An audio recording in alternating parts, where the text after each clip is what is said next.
Sí me gustaría trasladarles que tengo un cariño muy especial a Zaragoza, que cada 2 años estoy aquí organizando un curso con mi amigo, el doctor López del Val, que es un curso nacional para residentes de neurología sobre Parkinson y demás, y que un año es aquí y otro año es en San Sebastián, y por lo tanto vengo a Zaragoza con mucha frecuencia y siempre vengo encantadísimo.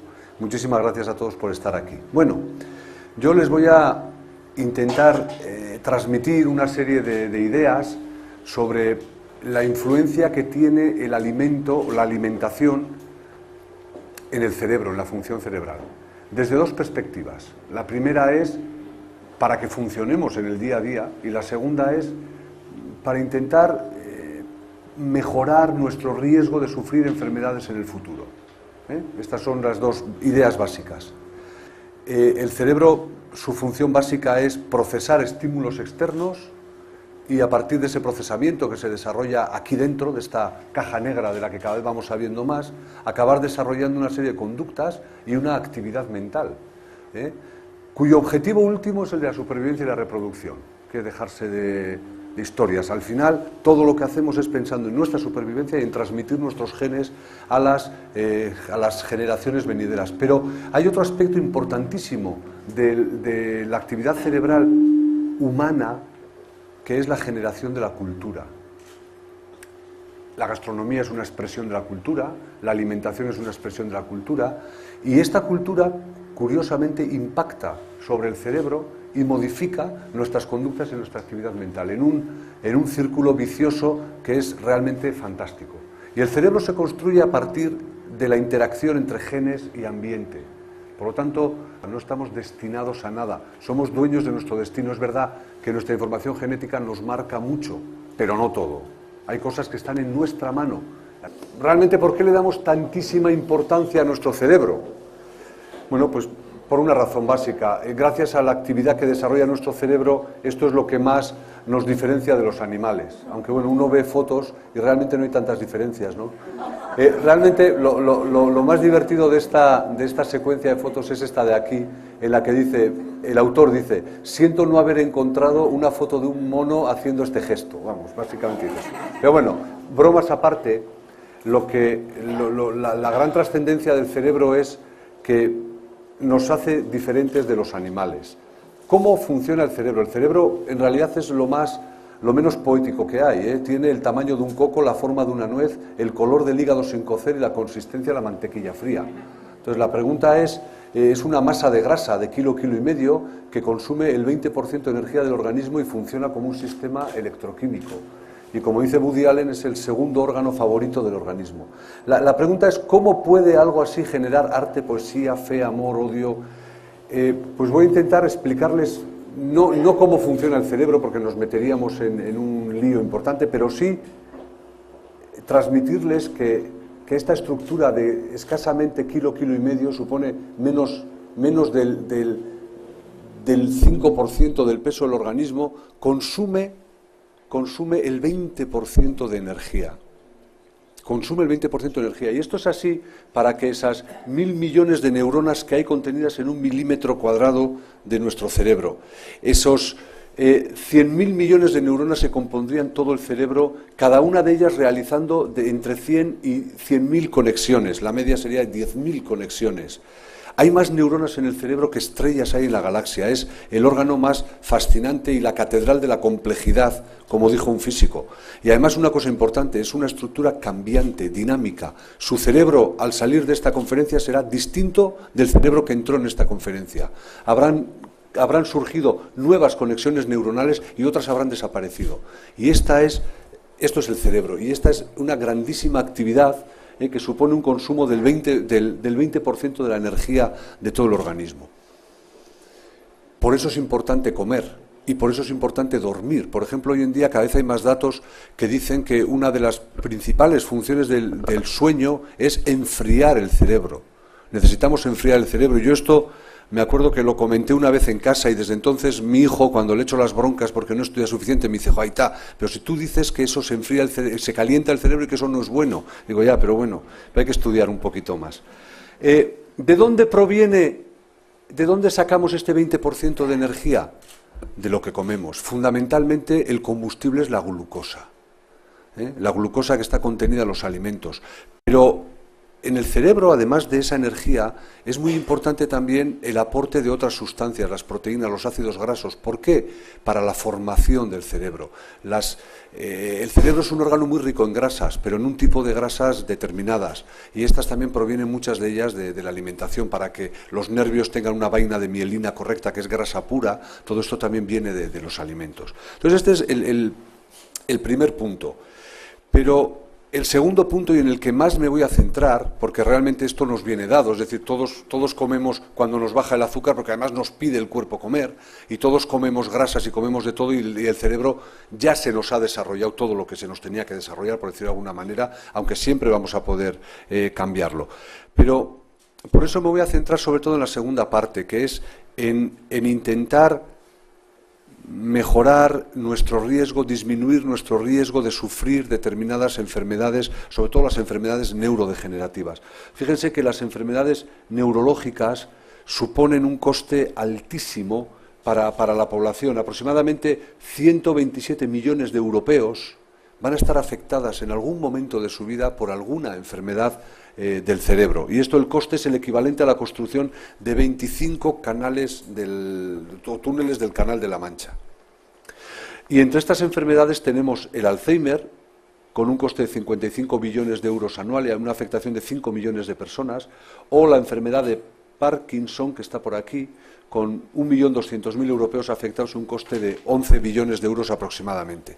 ¿Y por qué me centro o me quiero centrar en estas dos enfermedades? Por dos razones. Una, porque son enfermedades asociadas al envejecimiento de la población, no debidas al envejecimiento ni causadas por, pero sí asociadas al envejecimiento, lo cual quiere decir que, como afortunadamente vivimos cada vez más, afortunadamente cada vez hay más personas mayores, esto lleva implícito que cada vez va a haber más casos de personas con Parkinson y de personas con Alzheimer. Las previsiones para el año 2025-2030 son que el Parkinson en nuestro país y en países de la Europa occidental se podría duplicar, y en países emergentes como China, India, Pakistán, Indonesia o Brasil se podría triplicar. Claro, estos países emergentes además tienen una característica, es que son países superpoblados, con lo cual el Alzheimer, el Parkinson, las enfermedades neurodegenerativas son consideradas en muchos países del mundo como casi como una emergencia sociosanitaria, porque son enfermedades que pueden hacer crack el sistema sociosanitario y el sistema de bienestar social. Por eso es muy urgente intentar encontrar alguna solución. Y esta solución va a venir de la mano de la investigación y, sobre todo, lo que intenta conseguir esta investigación. Voy a empezar hablando del Parkinson, pero mucho de lo que diga del Parkinson es aplicable al Alzheimer. Y hablaremos también un poquito del Alzheimer. Mucho de lo que diga del Parkinson es aplicable al Alzheimer y es aplicable a las enfermedades degenerativas. Los objetivos que perseguimos en el Parkinson son, primero, curar. Como cualquier enfermedad, lo que queremos es curar estas enfermedades. Pero cuando una enfermedad no puede curarse, porque curar implica conocer la causa de la enfermedad. Y la cuestión es que al día de hoy se nos escapa cuál es la causa de la enfermedad. Hay una interacción entre los genes, hay una interacción con el ambiente, y es una interacción mucho más compleja de lo que pensábamos. Y vamos identificando genes, vamos conociendo mucho mejor eso, pero no llega a estar resuelto el problema. Y por lo tanto, curar es el objetivo más ambicioso, pero probablemente también el más lejano.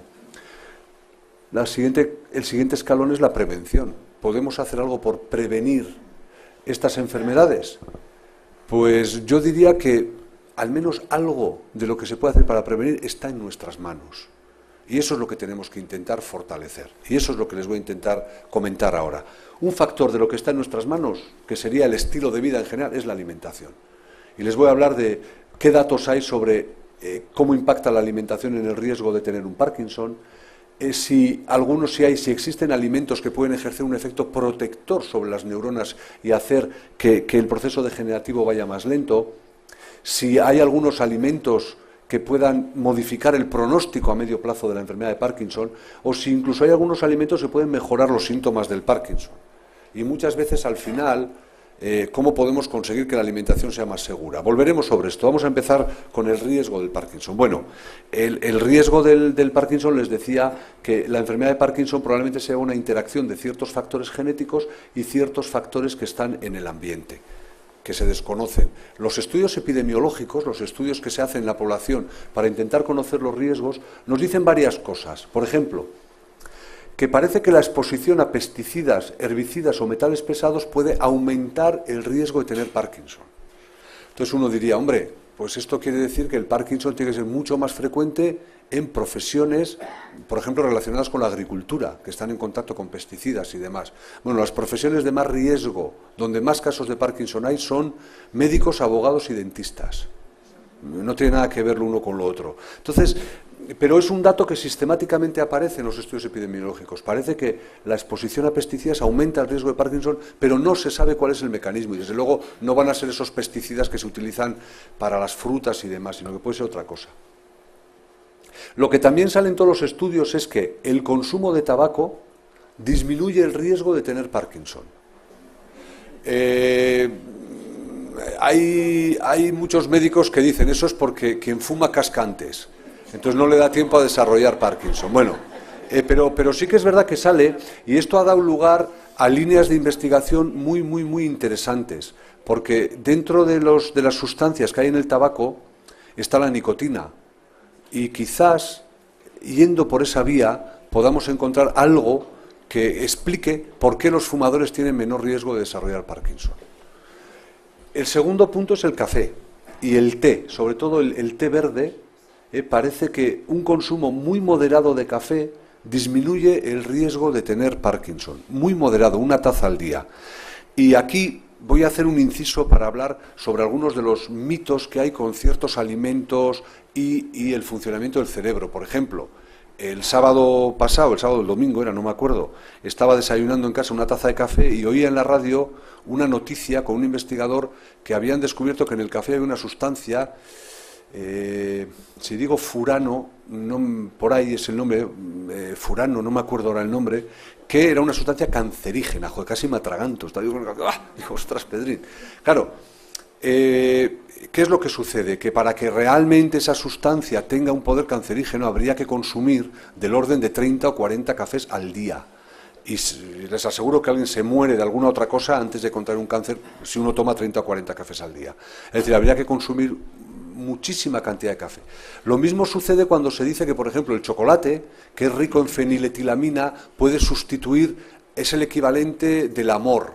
¿Por qué? Pues porque la feniletilamina está en la vía de la síntesis de una sustancia que se llama dopamina, que es una sustancia fundamental para los circuitos de la recompensa y del placer, y que, por ejemplo, cuando uno está despechado por una cosa de amor, no sé, toma más chocolate para intentar compensar. Bueno, pues también habría que tomarse pues todo el cacao del África tropical para realmente que aumentara los niveles de feniletilamina de una manera muy intensa, ¿no? Y algo parecido sucede con el triptófano y la leche. Sí que es verdad que en la leche hay triptófano, y el triptófano aumenta la producción de serotonina, que es otra sustancia clave para el funcionamiento del cerebro. Pero, ojo, para que ejerza un efecto muy intenso habría que consumir muchísima leche. Lo cual no quiere decir que tomarse un vasito de leche templada antes de ir a la cama favorezca el dormir, o no quiere decir que el tomarse 2 onzas de chocolate pues le hagan a uno tener una cierta sensación de bienestar. Pero de ahí a lo otro, a que sustituyen a cosas y demás, va un paso hay un trecho muy largo, ¿no? Bien, entonces ya sabemos que el consumo de estas sustancias puede disminuir el riesgo de desarrollar Parkinson y Alzheimer en un futuro.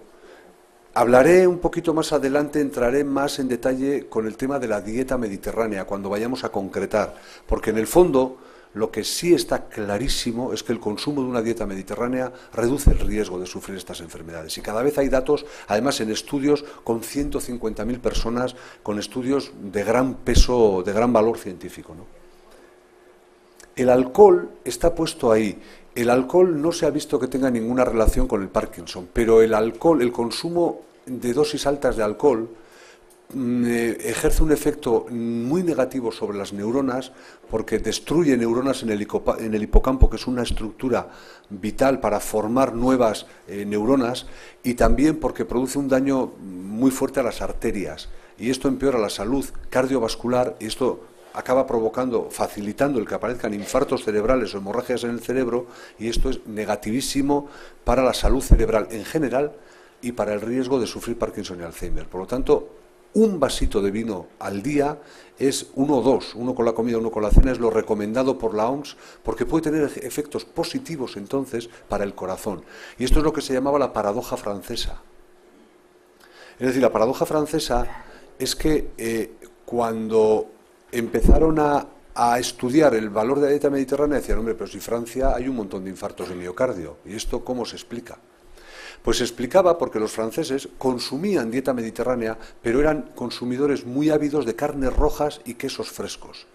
Y lo que ganaban por un lado, lo perdían por otro lado, con las carnes rojas y los quesos frescos, que aumentan el riesgo de tener problemas cardiovasculares. Entonces, por eso tenían más incidencia de infartos de miocardio, excepto en zonas donde se consumía alcohol de manera muy moderada, que eran zonas de la Borgoña, de Burdeos, donde se consumía vino a dosis muy bajitas, o sea, 1 o 2 copas al día. El vino tiene una sustancia que se llama resveratrol y que puede tener un efecto positivo sobre el envejecimiento y una acción antioxidante importante. Yo creo que hay hasta unas pastillas ya con resveratrol. Bueno, y ahora vamos a entrar en eso, En la alimentación y la neuroprotección.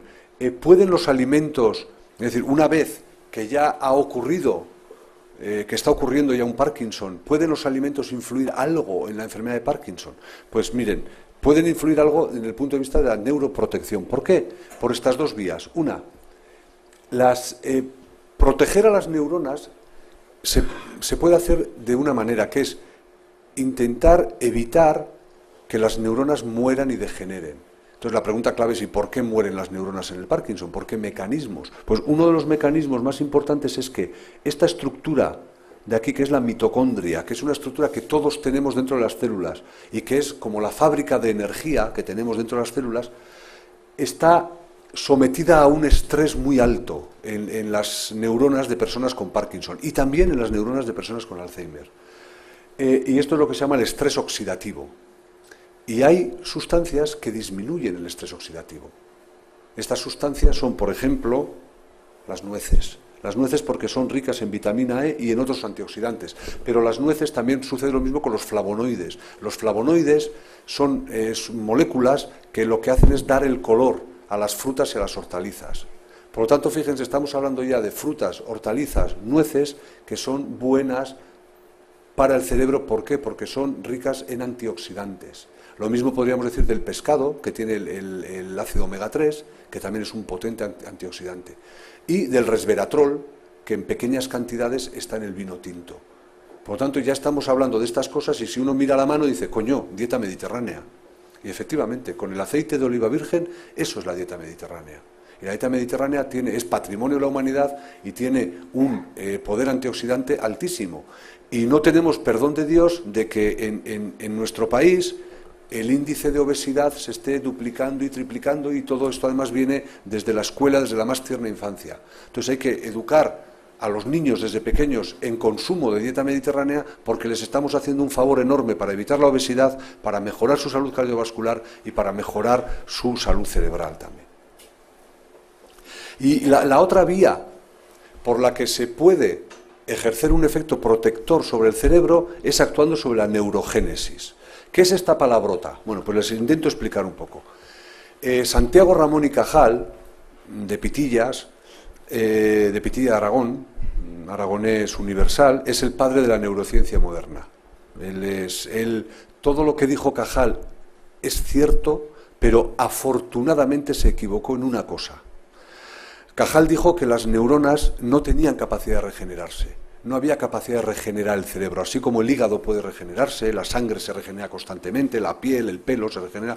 Decía, el cerebro no, neurona que se muere, neurona que se muere. Bueno, pues ahí se equivocó, afortunadamente. Y en los años 60 se vio que hay una zona del cerebro donde se producen, es decir, que hay células madre en el cerebro, y son células madre que producen nuevas neuronas. No en las cantidades que nos gustarían, pero sí existe esa capacidad, que es lo que se llama neurogénesis, de formar nuevas neuronas. Y esa capacidad de producir nuevas neuronas se puede fomentar. Se sabe, por estudios hechos en animales, y cuando digo animales no me estoy refiriendo a ratones, sino me estoy refiriendo a monos, que se parecen bastante más a nosotros, esa neurogénesis se puede aumentar y fomentar mediante el ejercicio físico moderado y continuado. Moderado es una palabra importantísima. Ejercicio físico moderado. Por ejemplo, hay datos recientes que dicen que caminar 1 kilómetro al día, disminuye el riesgo de Parkinson. 1 kilómetro al día. No estamos hablando de irse con la bicicleta a correr e ir a subir el Tourmalet. No, 1 kilómetro al día. La actividad intelectual. ¿Y qué se entiende por actividad intelectual y por enriquecimiento social y cultural? Pues todo esto que estamos haciendo hoy aquí. Acudir a conferencias, interactuar con la gente, charlar, hablar, interesarse por las cosas, aprender un idioma nuevo, todo este tipo de actividades, aprender el manejo del Internet, todo esto favorece la aparición de nuevas neuronas. Y aquí es donde viene la aportación de la alimentación, la restricción calórica. La última es evitar el estrés, pero esto ya es más complicado, pero bueno, hay que intentar evitarlo de todas maneras.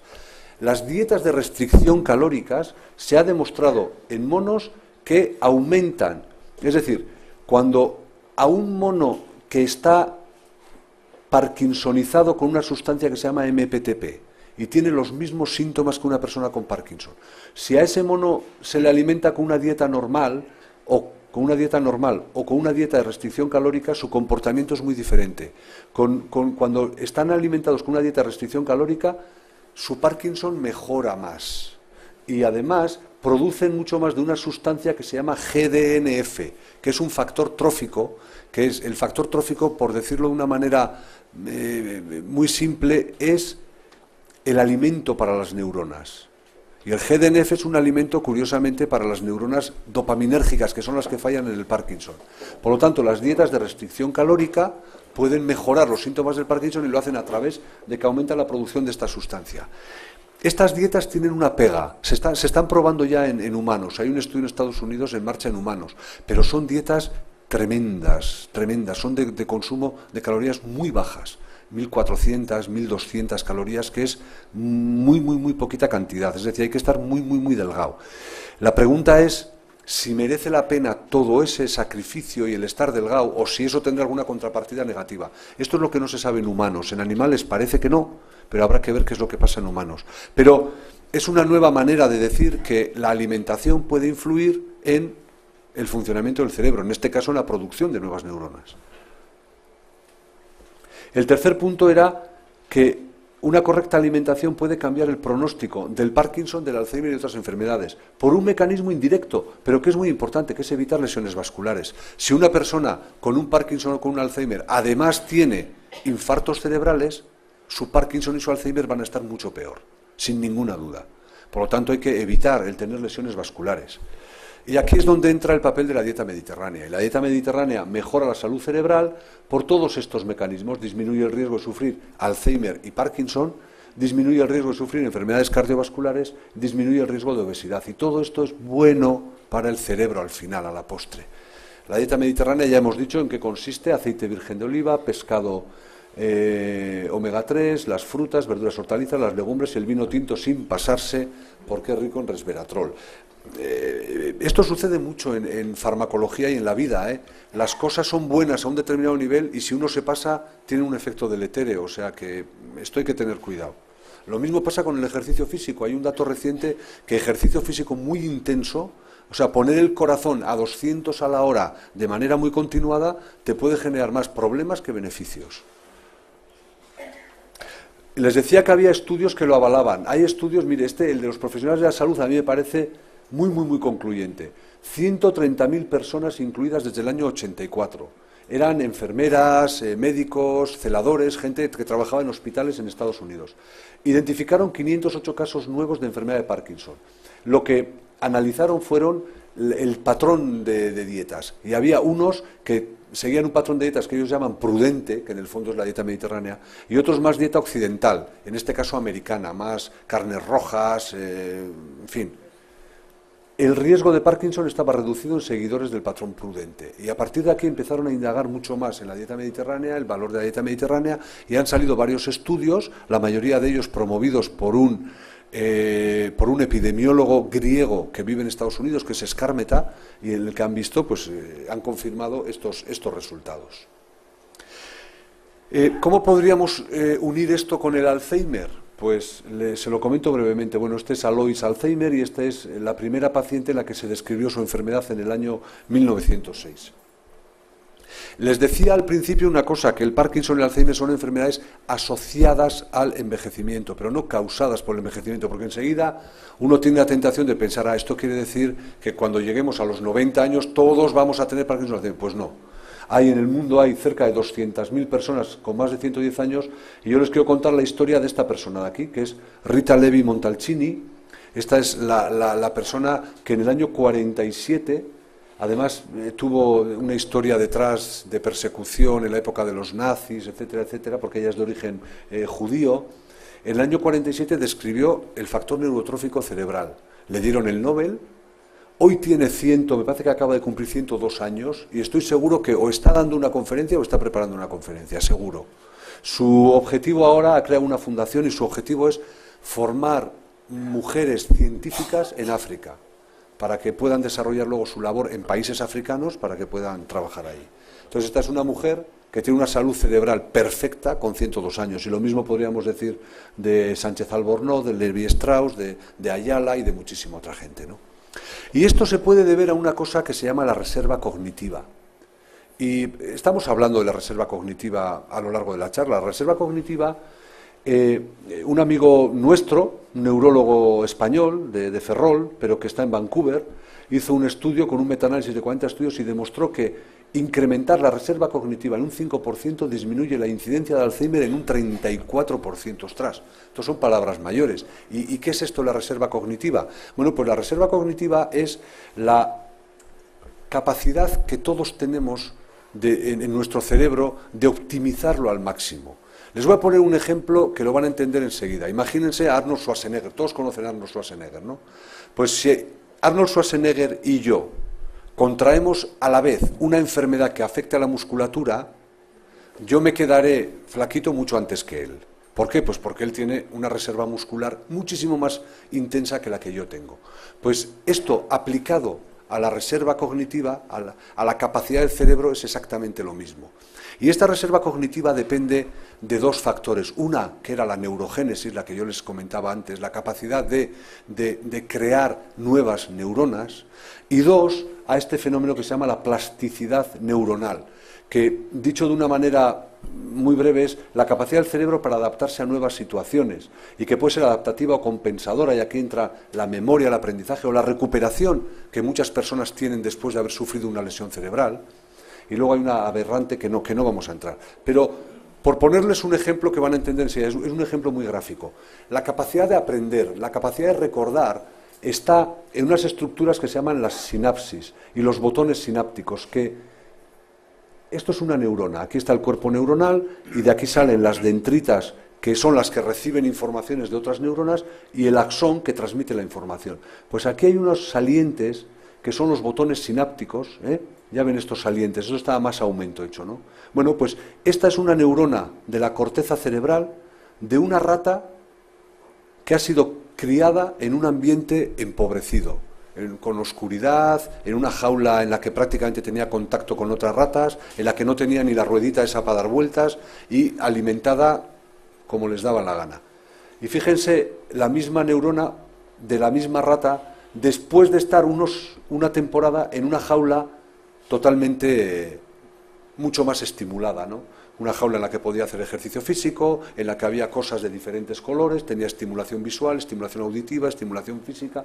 Fíjense que los contactos sinápticos se han multiplicado por mucho. Pues, en el fondo, lo que quiere transmitirnos esta imagen es que si nosotros utilizamos nuestro cerebro a lo largo de nuestra vida, vamos a tener mucha más reserva cognitiva y que nunca es tarde para aprender. Estas son las dos mensajes que lleva implícita esa diapositiva. Y esto se demuestra, esto nos lo han enseñado muy bien una congregación de monjas, las monjas de Notre Dame, en una población que es Mankato, que está en Virginia. Ahí se hizo un estudio, un neurólogo americano, David Snowdon, hizo un estudio que es el estudio de las monjas, y de ahí ha salido un libro que es una preciosidad de libro, que se llama 807 monjas, si no me equivoco, o algo así.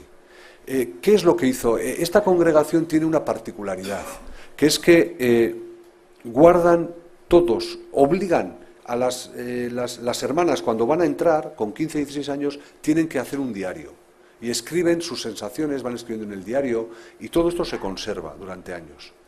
Y además viven en un ambiente muy cerrado, muy homogéneo, de tal manera que más o menos la alimentación es común en todas, la atención médica es común en todas, las actividades ya no son comunes en todas, porque la madre abadesa decide quién de ellas se va a dedicar a labores de cocina, quién va a seguir dando clase, porque son docentes, quiénes van a estar dando clases, etcétera, etcétera. Entonces, David Snowdon pudo estudiar a esta congregación durante 20, 30 años, con un objetivo, saber quiénes de ellas acababan desarrollando síntomas de Alzheimer o no. Y las monjas, como regalo fantástico, al final muchas de ellas donaron el cerebro para que se hicieran estudios. Y una de las cosas que vio David Snowdon es que, por ejemplo, el tener lesiones vasculares o no, el cuidar su cerebro, sobre todo las monjas que se dedicaban más a la docencia, tenían menos riesgo de desarrollar Alzheimer que las que se habían dedicado a otras actividades. Esto supuso además una convulsión dentro de la orden, porque bueno, pues suponía un problema. Pero bueno, vio este tipo de cosas que apoyaban todas esas teorías. El estudio de las monjas ha sido fantástico y nos ha servido de ejemplo para que nosotros en nuestra fundación, en nuestro proyecto Cita Alzheimer, queremos desarrollar un estudio a largo plazo. Tenemos ya 500 voluntarios apuntados, algunos con un riesgo mayor de tener Alzheimer, pues porque son de familias con Alzheimer. Yo estoy entre esos voluntarios. Hay otros con un riesgo menor porque no hay antecedentes de Alzheimer en su familia, y los vamos a estudiar, pero los vamos a estudiar a todos ellos durante muchos años, no solo para saber quién tiene más riesgo o menos de desarrollar Alzheimer, o quién desarrolla Alzheimer o no, y buscar biomarcadores. No, lo que queremos también es intentar buscar soluciones. Y una de las soluciones está aquí, que son cambios en el estilo de vida, ejercicio, dieta, actividades cognitivas, socialización, etcétera, etcétera, etcétera. Ese es uno de los grandes objetivos del estudio, que es lo que se llama la prevención primaria, para que no ocurra, para disminuir el riesgo de Alzheimer en toda esa población. Porque sabemos hoy en día que el riesgo de actividades que reducen el riesgo de demencia, pues sabemos el ejercicio físico moderado, los paseos, el baile, la actividad intelectual, lectura, juegos de cartas, el enriquecimiento social y cultural, asistir a conferencias, etc. Este es un estudio hecho en California con más de 100.000 personas. Por lo tanto, y para terminar, ¿qué podemos hacer? Pues fundamentalmente cuidar nuestro estilo de vida. Y nuestro estilo de vida, lo que está en nuestra mano es alimentarnos de la manera más saludable posible, realizar una actividad física moderada, mantenernos vivos intelectualmente y socialmente, y ver la vida con optimismo. El optimismo es el principal predictor de no morirse. Y este también es otro estudio hecho en California. Las personas optimistas se mueren más tarde que las personas pesimistas. O sea que más nos vale no comernos el coco, cuidar nuestra alimentación, y nada, muchísimas gracias a todos. Este era el mensaje básico. Gracias.